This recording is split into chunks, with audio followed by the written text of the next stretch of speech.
What is up, gamers? The Red Dragon here, and we are taking a look at Wake Island Battlefield 3 Conquest Mode. These two guys trying to keep us pinned in here at D, and they were doing a really good job of it. The entire team was. We were pinned down from the very get-go, and as you see from the score, it is not close at all. So you're going to have to wait to see to the end of the game whether or not we end up coming back and winning, or whether we lose. And if you've watched several of my videos before, you know that sometimes I do post videos that where it's so close but we just lose in the end. But either way, I like to shed tears and break hearts. But so we are going to talk about this and some tactics. I saw that tank right there on the road back there. But instead of trying to take it on, I just went on ahead and ran to E. And that is because there were so many people coming into D that sometimes it's like if you end up losing it, oh well, at least have another base. At least have a backup and don't place all your eggs in one basket. Now you'll see that we have a chopper. I wanted to capture E. I'm just laying completely still. I don't want to move. Think about when you're in the chopper. If you've ever been in a chopper or you've seen gunner gameplay, from that point of view, you're looking for somebody to move on the ground. You want to see movement, and anytime you see movement, you shoot. So do like Jurassic Park, and the Tyrannosaurus Rex can't really see you if you don't move. So I'm just going to lay here until I think the helicopter is gone, and then I'll get up and I'll try to then move forward. So we ended up capturing C and E, so that's good. So we kind of got both of them, even though we ended up losing our original base. So it ended up working out pretty well. The chopper ended up coming back, so no good of me trying to dodge it the first time. That guy, if he wouldn't have had his attention misdirected, he was headed towards E, might have been a different story. We're down again because I hear the chopper running, but I had a teammate spawn near me, and you know, I don't know exactly what happened, but more than likely, probably, the helicopter saw that, and it saw movement, and I was laying right beside there, and we're down. But just keep that in mind. Anytime you see a chopper, the worst thing you can do is just run out in the wide open, especially when there's no coverage, no trees, no nothing. You're just running out there. And I guess that's what people do. I guess that's what people's reaction would be. You see where there's video of military actual footage of Apache choppers, you know, chopping down people, and you know, they're just walking right out in the open like it's nothing. So I don't know, if I'm terrified, I'm just hiding off in a corner and I ain't moving. I ain't going nowhere. So that's the way to avoid choppers. You notice that whenever I'm in a jet, a lot of times what I'll do is I'll swing way out and then come in and try to line up my target. That's done completely on purpose because I'm not a very good jet pilot. So you know, some people can maneuver and it's just constant moving. I'm a lazy gamer, to tell you the truth. I don't like to do a whole lot of movement. I don't want to have to do a whole lot of work. So I like to just kind of swing out and then kind of come in. If I find a target, then I try to follow it or line it up. If I don't have any air targets, then I can focus on the ground targets, which is a lot more fun for me, to tell you the truth, because I feel like I'm doing a lot more work whenever I'm not dogfighting. And sometimes I even get in the air and the enemy pilots, it's like there's just kind of an unwritten rule where we won't kind of go after each other, and we're just going to go after the ground targets on the ground. So that doesn't always happen.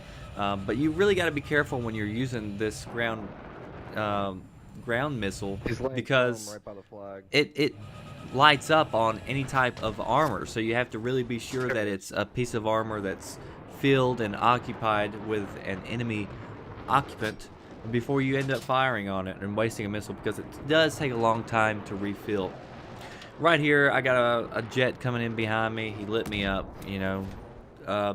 I was I was about as big as and easy as a target as you could possibly get.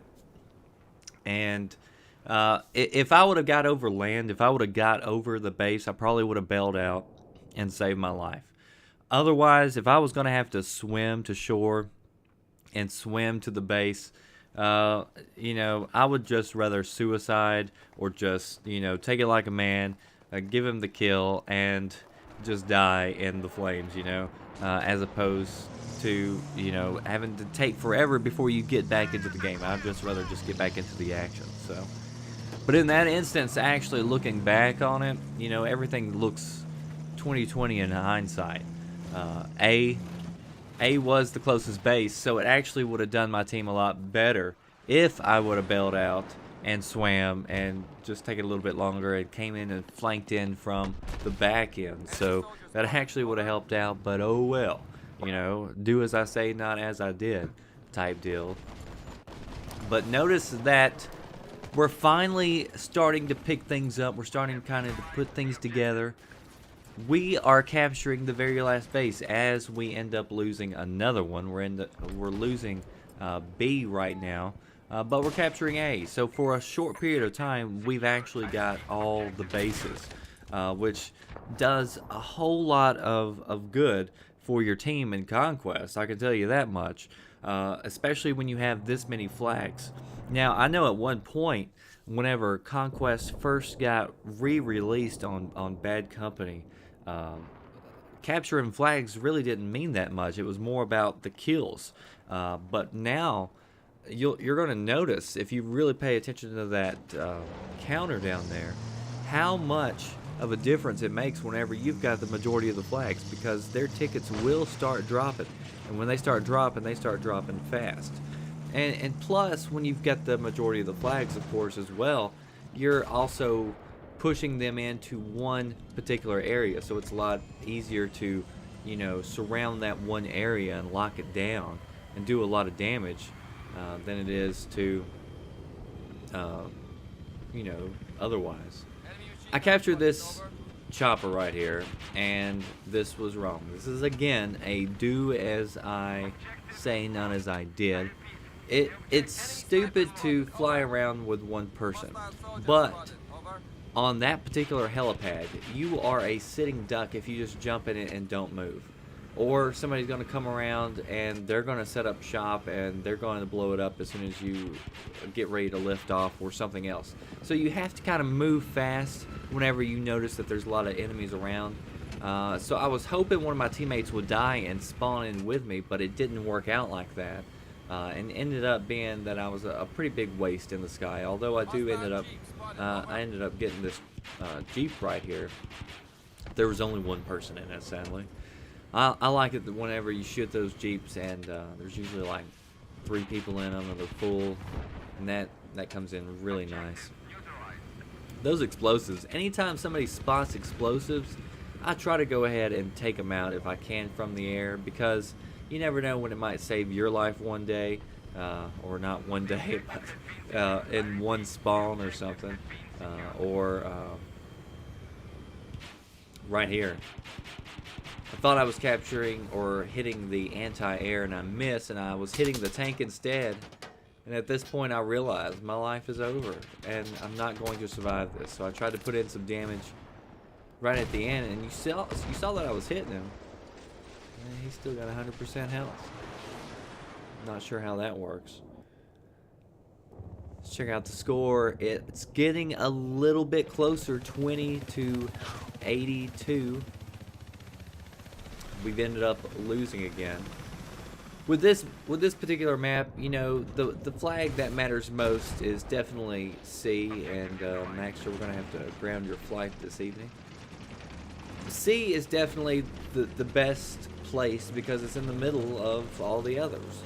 But a lot of people always give up on A and E, and they don't seem to always tend to worry about holding those. And if you're an attacker and you don't have control of those are usually always easy flags to go and get because they're usually not well defended. But a lot of the good players will always go to both of those flags and be sure that you have those, because of the armor that spawns there. You've got 2 tanks. 2 tanks makes a world of difference when you're only talking about a console game of only 24 players. So you want to be sure that you're in control of as much armor as possible. That's why it's important for jets, as I was talking about earlier, to really pay attention to the ground game and be sure that you're trying to take out as many ground targets as you possibly can to help out your team. It's so much harder to be able to penetrate a defense without a piece of armor. So armor is key and huge on this game. Now you see that we've locked them down to one side. You know, even if you don't have all the flags, all you need is really the majority of the flags. So you don't have to have all of them, and so many people end up losing because they do try to focus on capturing all of them. So you really got to pay attention to that. On this particular map, the way it's set up, it's really good to just kind of set up a defense right kind of here near C and just kind of mow them down as they come along in this big open area right here. So that's a good plan, just to keep them tied down at 2. If you can capture the nearest one, go ahead, fine. But you know, you can't control everybody on the team anyway, and people are going to do their own thing, and some people are going to go after every single base. If you don't have all but one base, they're going to go after it. That's just the way it works. So you have to be prepared for everything, but be prepared to always back up and try to defend the base that matters the most. And each map has their own particular bases that matter. Some bases matter because of the armor, and you know, some bases matter because of their location to other bases. You know, they're right in the middle of different locations.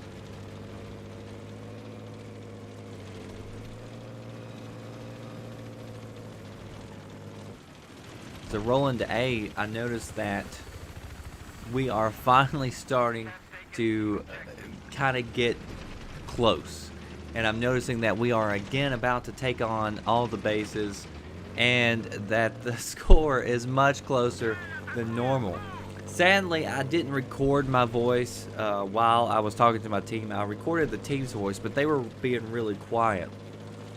And somehow I lost my audio from where I was talking. The sucky thing about recording the way I have to record is that I do have to record them separately, so it's a lot more to keep up with. So that's why I don't do it all the time, because it's a lot of work to do that. But right here,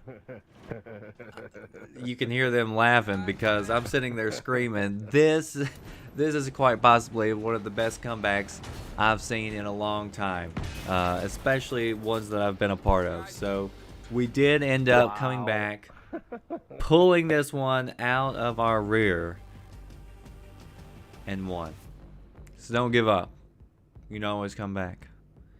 That does it for me, The Red Dragon. If you liked, please like, comment, subscribe. Thanks for watching. See you next time.